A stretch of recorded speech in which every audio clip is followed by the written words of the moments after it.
Hi. You know, the world can be a crazy place. A lightning bolt strikes you on a clear day. Or, if you get lucky, you win the lottery.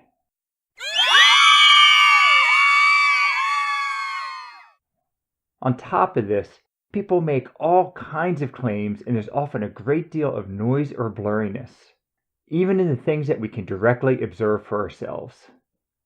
So, how do we make sense of it all and separate the wheat from the chaff? Well, it turns out that statistics can be a powerful ally and help put much of this on a much more solid foundation. In this Math from the Gut video, you'll explore the basic principles of statistics without getting bogged down in mathematical details. By following an example, you'll see how our data samples can be used to create something called a probability density function, or PDF. Together, we'll investigate how this probability density function reveals how certain we can be of the true underlying average value of what we're looking at. Armed with this knowledge, we can more objectively accept or reject claims made about this underlying average value.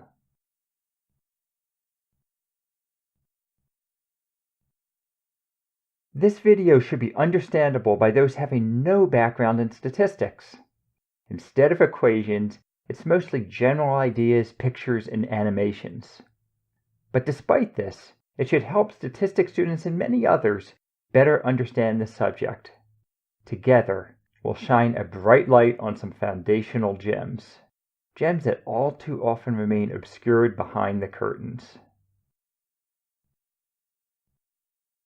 Okay, our story begins with the mythical Brighty Bulb company that produces 60-watt light bulbs. They've been doing this for so long that they're quite emphatic about the technical specifications of their bulbs. First, their light bulbs use an average power of exactly 60 watts each. However, the world being what it is, individual bulbs will typically vary, sometimes quite a bit, from that average level. But Brighty Bulbs has documented this too. They know that the standard deviation, or roughly speaking, the typical amount of variation in the power of their light bulbs is 10 watts. So, something around 50 or 70 watts for a given bulb is not that uncommon. Note, however, that this is all statistical. Some bulbs may consume almost exactly 60 watts, while others may only consume around 40. Also, Brighty Bulbs insist that the probability distribution of all these powers around the 60-watt average is a Gaussian or normal distribution. So, let's shed some light on what this all means by taking a sneak peek at this Gaussian probability density function. Here, we display a range of our bulb's possible powers along the x-axis, going from 30 to 90 watts. The y-axis represents something called the probability density. As expected, this probability density is highest at our average value of 60 watts. But what exactly is a probability density? Why don't we just use regular probability numbers instead? That would seem so much easier. The problem is that this is fundamentally different than our more common probability situations, like rolling a dice where there are only 6 outcomes. Instead, our bulb's powers can be any precise number. For example, 62.5982 watts. In fact, there are an infinite number of possible powers just in between 60 and 70 watts. So the odds of a given bulb exactly matching a pre-chosen power, even 60.00000 watts itself, are basically zero.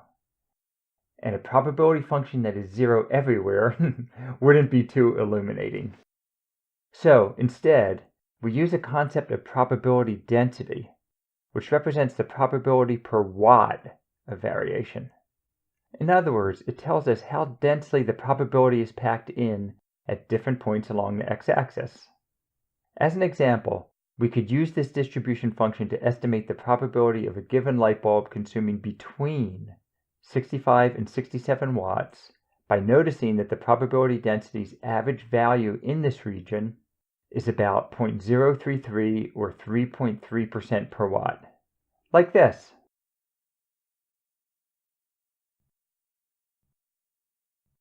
So this rectangle represents the idea that we have an average probability density of 3.3% per watt over a 2-watt region. This gives us a probability of 2 watts times 3.3% per watt, or 6.6%, that a given light bulb consumes between 65 and 67 watts. Also note that this rectangular area exactly equals the actual area under the curve between these two powers. You might have missed it. Here it is again.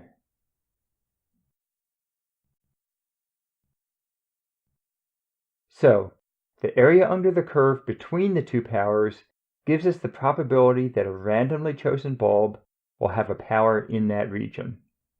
So here's a question. What do you think the area under this entire curve would be, even including the far ends of the curve that I'm not showing here? If your inner bulb isn't lighting up right away here, you might want to think a bit offline. Okay, a hint. The area you saw before represented the probability of being between 65 and 67 watts. Using the same logic, what does the overall area represent? Hopefully, you see that it represents the probability that the power is in between negative and positive infinity, even though I'm only displaying between 30 and 90 watts here. Of course, the actual power of a given bulb must be in between negative and positive infinity. Where else can it be? So the probability that it's between negative and positive infinity is 100%. It's sort of like the probability of being either heads or tails. There are no other possibilities. Therefore, the overall area should equal 1, which corresponds to 100% probability. Again, as mentioned before, the probability of being exactly 60 watts, or any other amount for that matter, is 0. This is because 60 watts is not a range, it's a point, and the area at that point is our power range of 0 watts times our probability density of 0.04, which is 0. Notice how our blue area here is a line with no width and therefore no area. So it's very important not to confuse probability densities with probabilities. One other observation is that for a Gaussian distribution, the probability densities get lower as we move away from the mean. They do get quite low, but they are always still bigger than 0, even at the edges. So, this is what a Gaussian or normal distribution looks like. We won't get into other details of Gaussian distributions in this video. Just know that Gaussian distributions are very common, but only represent one of many other possible distributions. Yes, much more awaits you if you take a deeper dive into statistics. Okay, let's see what else the folks at Brighty Bulbs are proclaiming. They claim that the actual power of each light bulb is independent of all the others.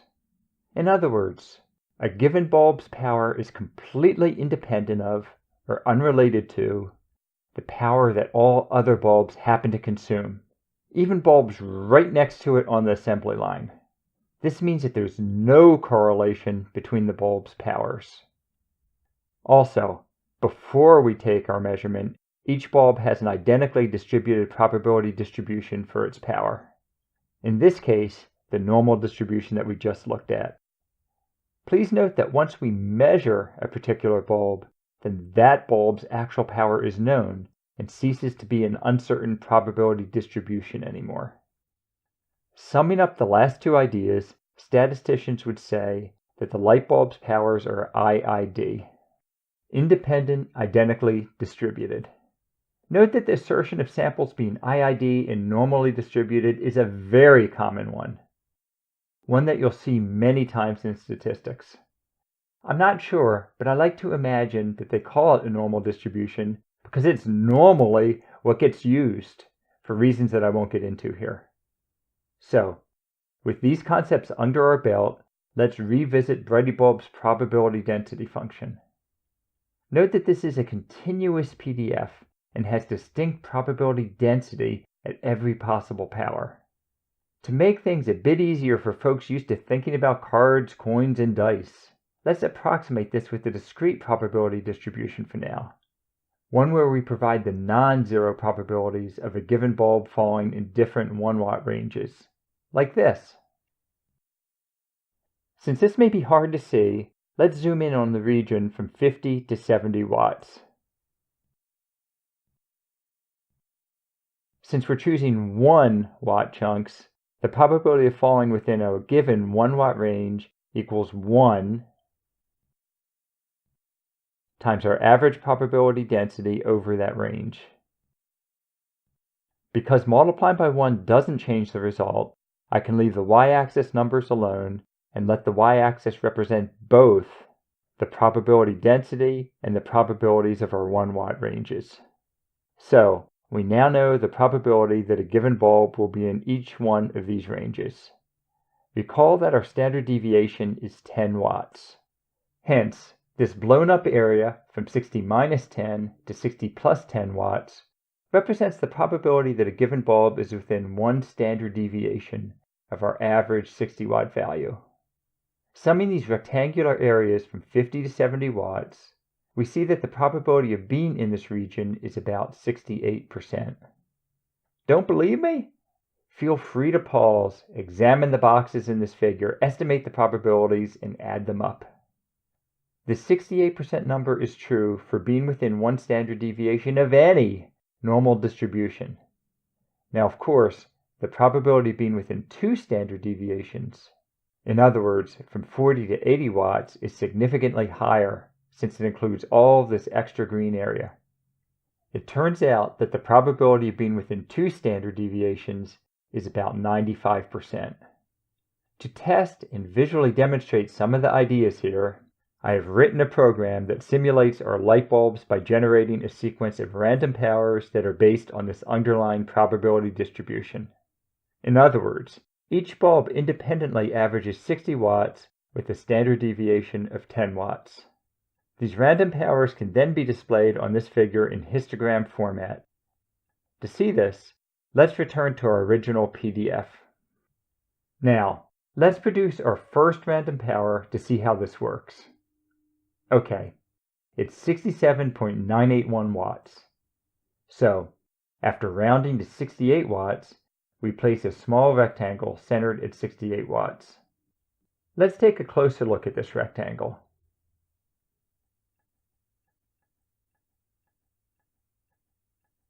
Here it is again.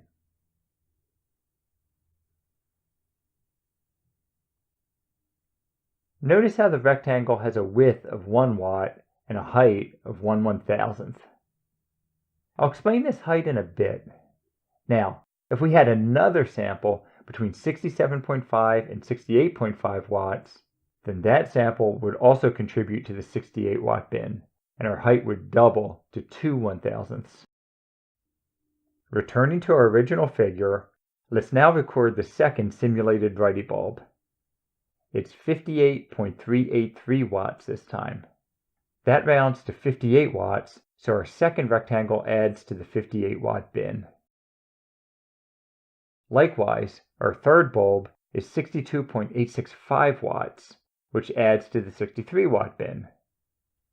So, why did I give each rectangle a height and therefore an area of 1/1000th? I did this because I planned to simulate 1,000 bulbs, not just the 3 we did so far. If we simulate 1,000 bulbs, then the total histogram area should be 1,000 times 1/1000th, or 1. The same area under our red PDF when we extend it forever in both directions. Remember that each random result will be produced using the probability densities defined by this PDF. After doing this, we should expect our histogram of rectangles to pretty closely approximate our Gaussian curve. Are you ready? Okay, here goes 1,000 simulated Brighty bulbs. Well, that's nice, but it's not a perfect match. But I thought math was supposed to be precise. You don't know what you're talking about, Eric. Okay. Remember that the world can be messy, and statistics doesn't change that. It just helps us to better deal with it. Remember that random chance is involved here. The red PDF only tells us the underlying statistics. It can't predict exactly what will happen every time we make a measurement. Since these 1,000 tests were random events, we should actually be quite shocked if the simulation perfectly matched the underlying PDF. In a similar way, you shouldn't really expect to get exactly 500 heads and 500 tails after 1,000 coin flips, even though that's what we would expect on average. It could happen, but it's fairly rare. If I saw data that matched perfectly, I would strongly suspect that somebody who didn't understand statistics very well had fudged things to look good. Perhaps a little too good. It happens all the time. So now, instead of looking at one bulb at a time, let's consider taking 100 bulbs at a time and finding those averages. We do this by summing their 100 powers and then dividing by 100. Every time we do that, we get one result. Before, one result came from one bulb. Now, one result comes from 100 bulbs. Since the statistical underlying average of each bulb is 60 watts, we expect the underlying statistical average power of 100 bulbs to still be 60 watts. Make sense? The underlying average isn't going to change just because we're now looking at averages of 100 at a time. Of course, when we average 100 bulbs, we don't expect to get exactly 60 watts. Almost surely our messy world will leave us with something different than our underlying statistical average. In other words, like in the single bulb case, we still expect to see measured averages distributed about the underlying average. So here's the question. What do you think will happen to the standard deviation or typical deviation from this underlying average when we look at the average of 100 bulbs instead of each bulb individually?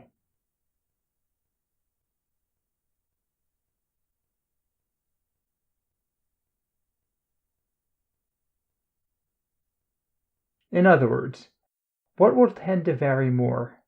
The powers as we go from one single bulb to another, or the average powers as we go from one set of 100 bulbs to another set of 100 bulbs? If you haven't thought about this idea before, you might help get your head in the game by pausing and forming a hypothesis. Remember that when we're averaging 100 bulbs, we expect the values of the low power and high power bulbs to offset each other quite a bit, but not completely. For example, the average of a 50 watt and a 72 watt bulb gets us close to our statistical average value of 60 watts. As a result, I hope you can convince yourself that the variation when looking at 100 bulb averages should be quite a bit less than when looking at one bulb at a time. And the more bulbs we average, the more likely it is that our measured average will be very close to our actual underlying average. There's simply more opportunity for low and high values to cancel out, and there's very little chance that they will all be high or all be low. In this particular case, for reasons I won't get into here, the standard deviation of our 100 bulb averages is the square root of 100, or 10 times less than the standard deviation of our individual bulbs. So, the standard deviation of our 100 bulb averages is our original single bulb standard deviation of 10 watts, divided by 10, or only 1 watt. So, dramatically lowering our uncertainty or standard deviation from 10 watts to 1 watt will definitely affect our probability density function. Any idea what effect it will have? Please don't be a passive muggle learner here. Think about this a while for yourself first. Remember when we previously saw that one standard deviation from the mean always covers an area of 68%? That area covered the range from 50 to 70 watts for a single bulb when our standard deviation was 10 watts. But now our standard deviation is only 1 watt, since our 100 bulb averages are much more reliable. That means that same green area must now squeeze into a plus or minus 1 watt range of our 60 watt average instead. In other words, in between 59 and 61 watts. So the 68% area that used to be in between 50 and 70 watts must now squeeze itself in between 59 and 61 watts. So let's squeeze the curve by a factor of 10, like this.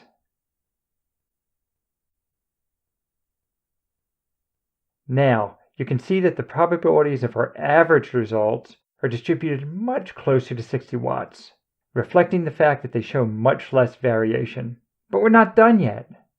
I've already hinted at it. What else do we need to do? Okay, does it look like this new PDF has an area of 1, like all good PDFs should? Absolutely not.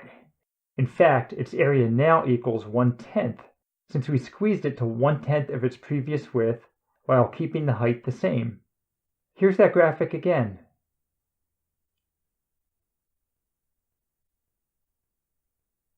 To compensate, we need to multiply all our probability densities by 10. This is easy to do by simply relabeling the y-axis like this. Here it is again. It's easy to miss. Let's now try to see this transition from a 10 watt to a 1 watt standard deviation more clearly. We'll do this by increasing the height while reducing the width, so that we always maintain a total probability area of 1.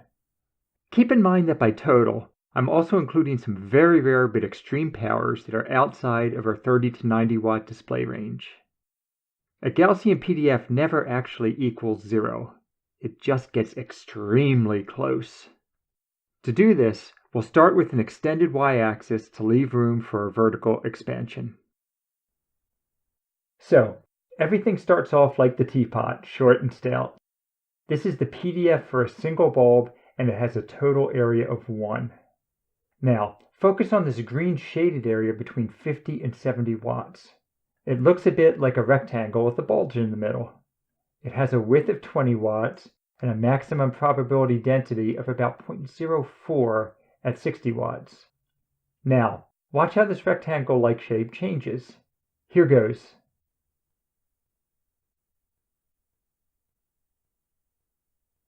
Did you see how this rectangle's probability area got squeezed from a 20 watt region to a 2 watt region, while its maximum height stretched from 0.04 to 0.4? Here it is again.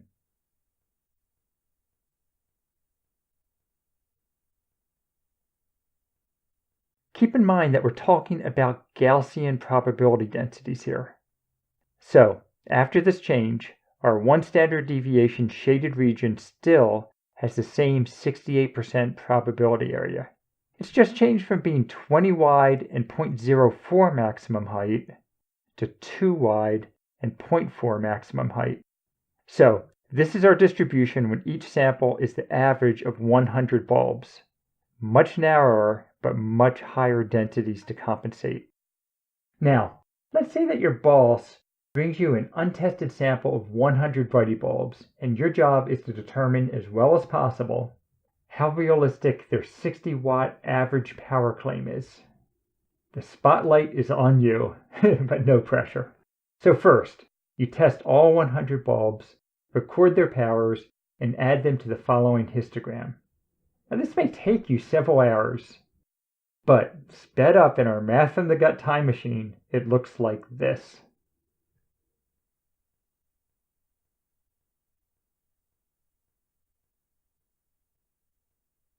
From this data, you can compute an average power of 59.1 watts. Now, let's suppose for the moment that Brighty Bulbs is a shining beacon of corporate integrity. If this is true, then we know that the underlying distribution of our 100 bulb average has a mean of exactly 60 watts and a standard deviation of exactly 1 watt. Because they say so.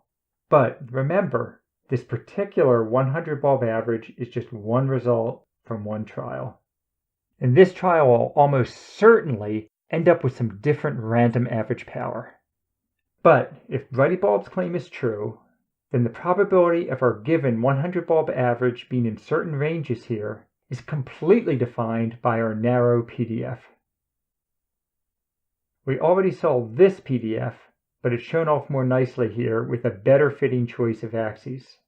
As an example of using this PDF, the probability that the average power of our 100 bulbs will be in between 58.5 and 58.6 watts is then exactly equal to this area, which is roughly 1.4%. Recall that the width of this rectangle is 0.1 watts, not 1 watt. So, how do we piece all this together and test their 60 watt average power claim? Remember, we're forbidden from using Brighty Bulbs data. The entire reason we were given the 100 bulbs was to independently confirm or deny Brighty Bulbs' reported average power. Well, we start off by assuming that the underlying distribution of our 100 bulb averages is Gaussian, and try to determine how likely their 60 watt average power claim is given the 100 bulbs that we've just examined. This Gaussian assumption is made very often and is usually a pretty good one, but we're not allowed to trust Brighty Bulbs' reported standard deviation of 10 watts, no matter how emphatically they say it. As Judge Judy likes to say, and I'm a huge fan, this isn't Dr. Phil. No points are given here for dramatic acting. Remember, our job is to test their claim. So, what we'll do here is estimate the standard deviation for ourselves from the bulb-to-bulb variation that we see within our 100 samples. Although we won't get into the details here, roughly speaking, we're measuring how far our samples tend to be from the average value that we measured. In this case, we end up computing a standard deviation per bulb of 9.88 watts, which is quite close to the company's 10 watt claim. From this, we can infer a standard deviation for 100 bulb averages.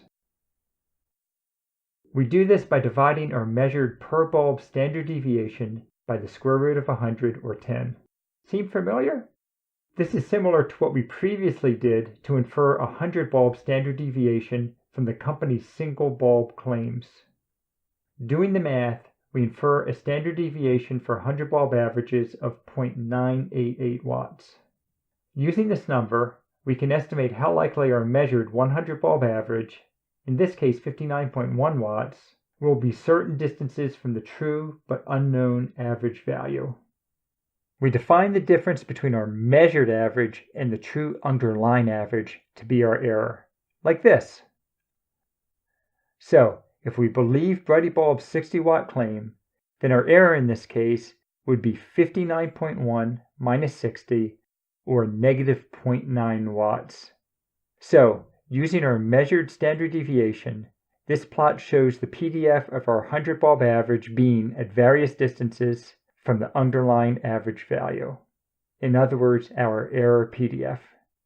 So naturally, the highest probability densities occur where the error is 0. In other words, our measured average is more likely to be close to the underlying average and have an error near 0 than it is to be farther away with the larger error. You probably didn't notice the difference, but this plot is slightly narrower than the previous one that used a standard deviation of 1. It's squeezed a bit tighter. If you look closely, you may just barely see how our maximum value is slightly higher. It's now above 0.4. So, the only error in the shape of this distribution comes from the error in the standard deviation that we estimated from the 100 bulbs. Don't believe that this curve is close to the underlying one? Okay, I'll superimpose the function corresponding to a standard deviation of 1. You can see that they are almost identical. In fact, on a small iPhone-like display, you may not even be able to discern the difference. So, in general, the true underlying shape may be a bit wider or narrower than what we estimate. But with a large sample size of 100, our measured standard deviation should be, and in fact is, quite close to our true standard deviation. Clearly, we're not too far off here with this curve. Of course, we still don't know our true underlying average value. Keep in mind that we can never know the mean or the standard deviation with complete certainty after only looking at 100 or any finite number of samples. That's why we're dealing with distributions instead of precise numbers. We're dealing with uncertainty here. What this distribution estimates for us, however, is the probability that our actual measured 100 sample average will be at various distances from the true underlying average, whatever that average happens to be. So, how do we use this to build up a PDF of the underlying average? For example, what's the probability that our true underlying average falls within certain ranges of values? The 100 bulb spotlight is on you. This is an excellent point to pause the video, possibly replay portions, and try to unravel this for yourself. Okay, let's start by working out one possible result at a time. Our PDF here estimates that our 100 bulb average will be almost dead on, within a 0.1 watt window of the actual underlying average, with a probability of slightly more than 4%. We'll just call it 4%. So that means that our 100 sample average of 59.1 watts has a 4% chance of being almost dead on.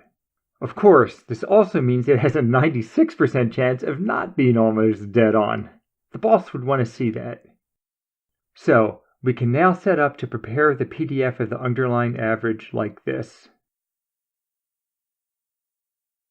Put another way, that 4% rectangle means that there's a 4% chance that our underlying average is within a 0.1 watt window of our 59.1 watt measurement.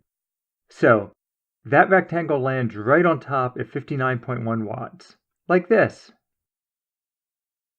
Hence, we can say that our true underlying average has a 4% chance of being in that small window around our 59.1 watt measured average.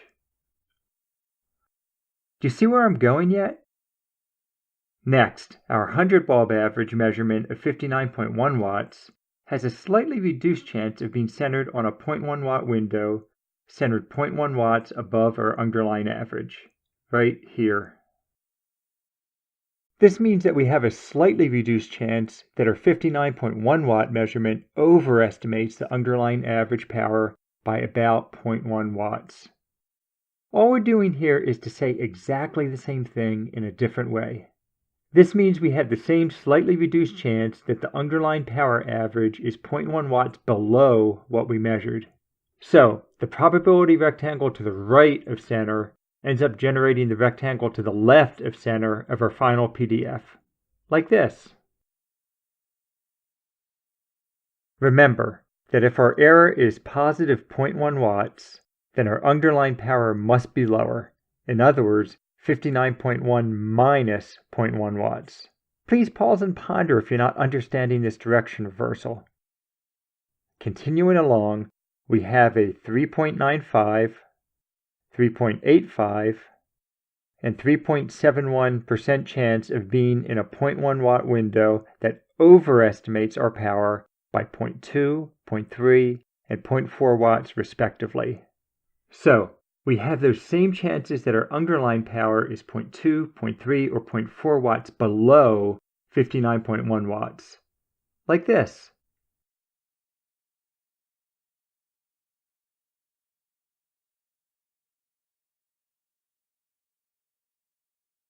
Finally, here's a little test.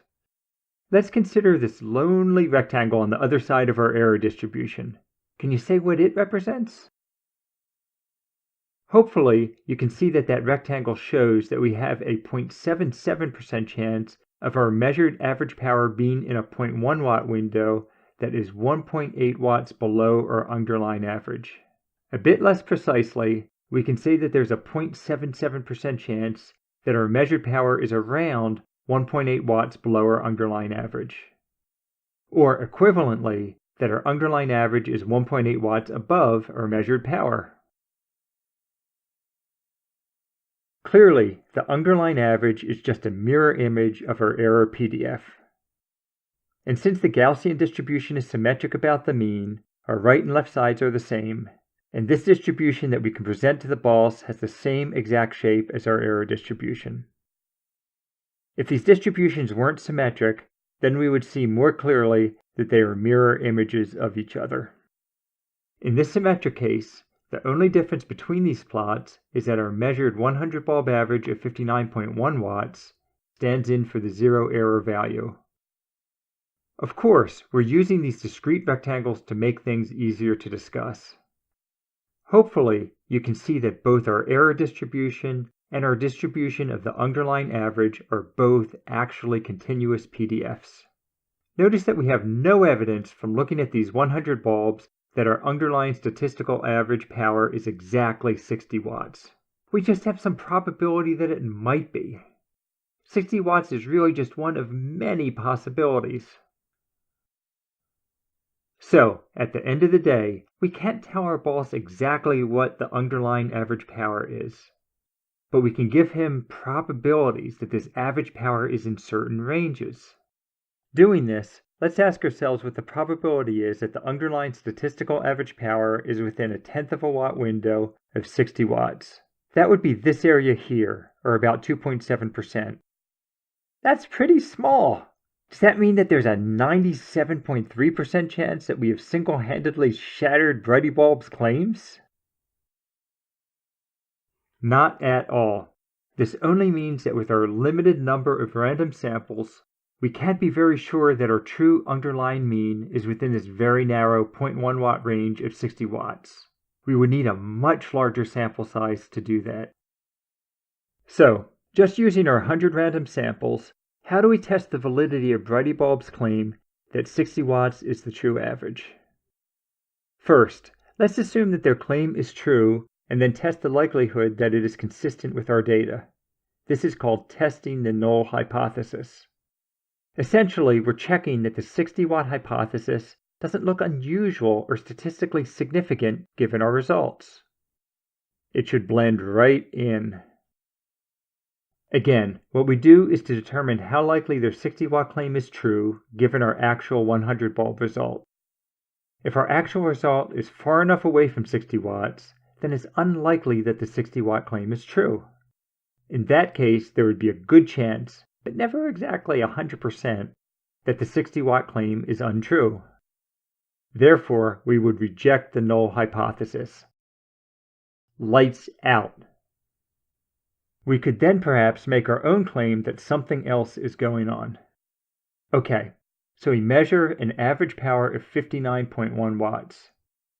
But Brighty Bulbs' claim is 60 watts or 0.9 watts higher. The question becomes, how likely is it that the true underlying average power is more extreme than Brighty Bulbs' claim? In other words, what is the probability that the true underlying average is more than 0.9 watts away from our 59.1 watt measurement? Starting with our PDF of the underlying average, we see that this is the area to the left of 58.2 watts and to the right of 60 watts. Each of these areas is 18.1% and represent the probability that our underlying power is less than 58.2 watts or greater than 60 watts respectively. Combined, we have a 36.2% chance that the true underlying power is more than 0.9 watts away from what we actually measured. So that's more than a 1 in 3 chance that an underlying average even farther away from our 59.1 watt result could be true. That's actually a pretty good chance. We would not want to impugn Brighty Bulbs' reputation if their claim has a 36.2% chance of being explainable. Explainable by the uncertainty arising from only having 100 bulbs to sample. Hence, our measurement of 59.1 watts is easily explained by chance alone. On the basis of this result, we should not reject the 60-watt null hypothesis. Now please don't confuse things here. We're not saying by any means that the 60-watt hypothesis is definitely true or even 36.2% true. It just means that we don't yet have enough data to confidently reject it. We're just saying that their claim is reasonable and easily explainable from our limited data by chance alone. Many other claims that are close enough to our 59.1 watt measurement would also be considered reasonable, based on these 100 measurements. In general, to be reasonably certain that their claim is false, our measured value needs to be so far away from their 60-watt claim that the probability of being that far out or more is less than 5%. This means half the probability, or less than 2.5% on each side instead of 18.1%. For example, let's see what happens to our PDF if our measured power were to move farther from the 60-watt claim. Also, notice how the title changes along with the graphic. Here goes.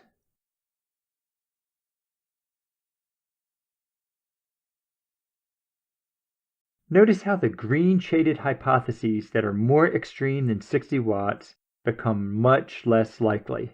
Here it is again.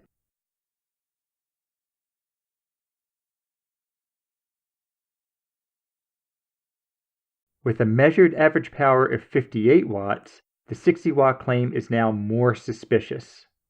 Now, we're measuring the probability of being 2 watts, or a bit more than 2 standard deviations from our measured average.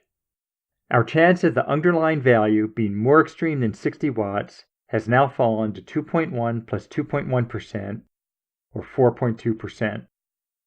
And finally, to really drive this home, if our 100 bulb average were only 57.5 watts, the chance of a 60 watt or more extreme claim being true reduces to